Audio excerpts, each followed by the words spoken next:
கந்த புராணம் பாகம் 3 பாகம் 1-2ற்கான video description பாக்ஸில் இருக்கு.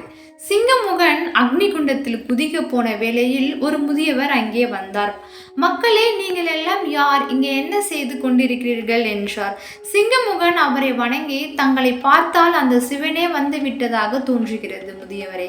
நாங்கள் காஷ்யபரின் புதல்வர்கள், அசுர சகோதரர்கள். பரமேஸ்வரனிடம் வரங்கள் பெற இங்கே யாகம் நடத்தி கொண்டிருக்கிறோம்.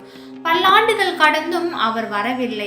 நானும் சாகப் போகிறேன் என்றான். கவலை வேண்டாம் மகனே, நீங்கள் நினைத்தது இப்போதே நடக்கப் போகிறது. பரமசிவன் வரும் காலம் நெருங்கிவிட்டது என்றவர் சற்றே தலை குனிந்தார். அவரது தலையில் இருந்து ஒரு நதி பெருக்கெடுத்து ஓடி அத்தனை குண்டங்களிலும் இருந்த நெருப்பையும் அணைத்தது. அப்போது ஒரு பேரதிசயம் நிகழ்ந்தது. முதியவராய் வந்தவர் வானத்தில் எழுந்தருள ரிஷப வாகனம் ஓடோடி வந்து அவரை தாங்கியது. முதியவராக வந்து கங்கையை சிந்தி யாக குண்டத்தை அணைத்தது சிவபெருமான் தான். அங்கே உமையவளும் வந்து சேர இருவரும் ரிஷபத்தில் அமர்ந்து அசுரர்களுக்கு காட்சி தந்தனர். அசுர குழந்தைகளே, என்னை குறித்த உங்களது யாகத்தின் மதிப்பு அளவிட முடியாதது. நீங்கள் கேட்கும் வரங்களை தர நான் காத்திருக்கிறேன் என்றார் சிவன். அசுர தலைவன் பத்மாசுரன் சிவனிடம், கருணை கடவுளே, தங்கள் தரிசனம் கண்டு அகமகிழ்ந்தோம். எங்களது பக்தி உண்மையானதென்றால் 1008 அண்டங்களையும் எங்களுக்கு தர வேண்டும். அவற்றை நாங்களே அரசாள வேண்டும். மேலும் எங்களுக்கு திருமால், பிரம்மா உள்ளிட்ட எந்த தேவராலும் அழிவு ஏற்படக்கூடாது. தேவர்கள் தங்கள் ஆயுதங்களை எங்களிடம் ஒப்படைக்க வேண்டும். அவர்கள் எங்களை கண்டால் ஓடி ஒளிந்து கொள்ள வேண்டும். எல்லா அண்டங்களுக்கும் சென்று வரும் ஆற்றலை தாங்கள் தர வேண்டும் என்றான். சிவன் அவன் கேட்டதையெல்லாம் மட்டுமல்ல, கேட்காததையும் கொடுத்தார்.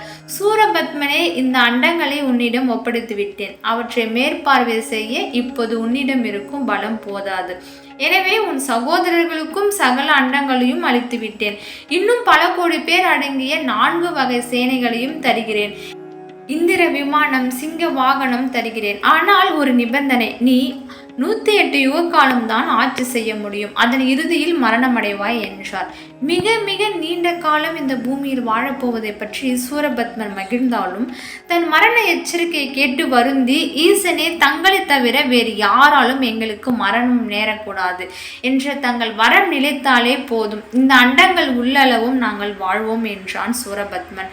அசுர தலைவனே, என்னாலோ என் சக்தியாலோ தவிர வேறு எதனாலும் உனக்கு மரணமில்லை என்றார் சிவன். சூரபத்மன் இதை கேட்டு மகிழ்ச்சி கூத்தாடினான். இதற்குள் சிவன் மறைந்து விட்டார். அசுரர் கூட்டம் ஆரவாரத்துடன் சிவனால் தங்களுக்கு அருளப்பட்ட படைகளுடன் கிளம்பியது. கிட்டத்தட்ட 50 கோடி அசுரர்களுடன் புறப்பட்ட அப்படை நேராக காஷ்யபரிடம் சென்றது. தந்தையே, நாங்கள் பல்லாண்டுகளாக தவம் இருந்து 1008 அண்டங்களையும் ஆளும் சக்தியை சிவபெருமான் மூலம் பெற்றோம். இனி தங்கள் வழிகாட்டுதல் படி நடப்போம் என்றான் சூரபத்மன். நல்ல பிள்ளைகளை பெற்றவர்கள் பெருமைப்படுவார்கள். இங்கோ அரக்கி மீது ஆசைப்பட்டு அசுர பிள்ளைகளை பெற்று இந்த தந்தையும் மனம் வருந்தினார். சிவனாரே வரம் கொடுத்த பிள்ளைகளை தன்னால் எப்படி கட்டுப்படுத்த முடியும் என்ற எண்ணத்துடன், மகனே, நீ இந்த வீரர்களுடன் குலகுரு சுக்கராச்சாரியாரை போய் பார். அவரது வழிகாட்டுதல் படி நடந்து கொள் என்று சொல்லி அனுப்பிவிட்டார். அனைவரும் சுக்கராச்சாரியாரை சென்று சந்தித்தனர். சுக்கராச்சாரியார் அடைந்த ஆனந்தத்துக்கு அளவே இல்லை. என் அன்பு சீடர்களே, இந்த உலகம் சிவனுக்கு கட்டுப்பட்டது. உலகில் வாழும் ஒவ்வொரு ஜீவனும் பாவம் செய்தாலும் புண்ணியம் செய்தாலும் இறுதியில் பரமாத்மாவான அந்த சிவனின் உடலில் தான் கலக்கிறது. எனவே பாவம் புண்ணியம் பற்றி நீங்கள் யாரும் கவலைப்படக்கூடாது. உங்களை கண்டு எல்லோரும் நடுங்க வேண்டும். அப்படியானால் தான் அசுர ராஜ்யம் பல்லாண்டு வாழும். நீங்கள் அந்த சிவனை மறக்காமல் தினமும் பூஜிக்க வேண்டும். அதே நேரம் எல்லா லோக அதிபதிகளையும் ஓட ஓட விரட்டி அண்டங்களை உங்கள் பிடிக்குள் கொண்டு வர வேண்டும். கொலை செய்யுங்கள். தேவ பெண்ணிடம் எப்படி வேண்டுமானாலும் நடந்து கொள்ளுங்கள். கொள்ளையடிங்கள், போரிடுங்கள். இப்படி செய்ய உங்களுக்கு சிவனே அதிகாரம் கொடுத்திருக்கிறார். அண்டமெல்லாம் உங்களுக்கு என வாக்களித்த பிறகு யாரோ ஒருவன் அதிலிருந்து ஆளை என்ன தகுதி இருக்கிறது?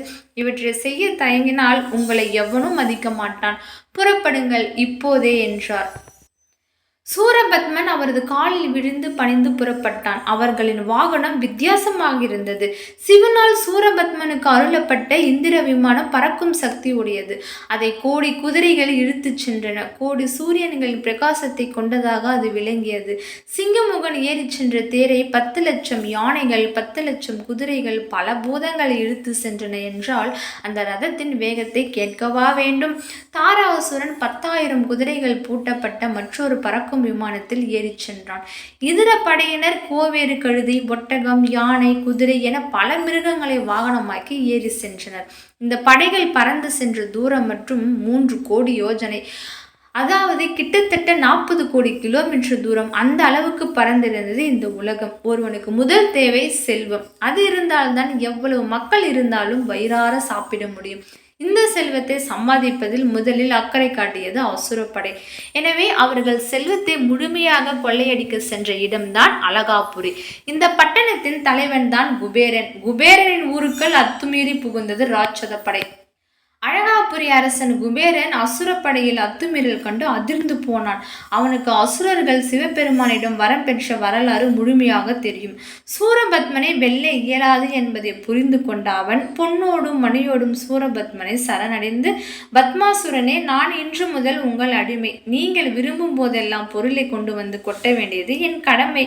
நான் தங்களை சரணடைகிறேன் என்று சொல்லிக் கொண்டிருக்கும் போதே அந்த செல்வபுரியின் வனப்பை கண்ட அசுரப்படையினர் ஊருக்குள் புகுந்து அத்தனை செல்வத்தையும் கொள்ளையடித்தனர்.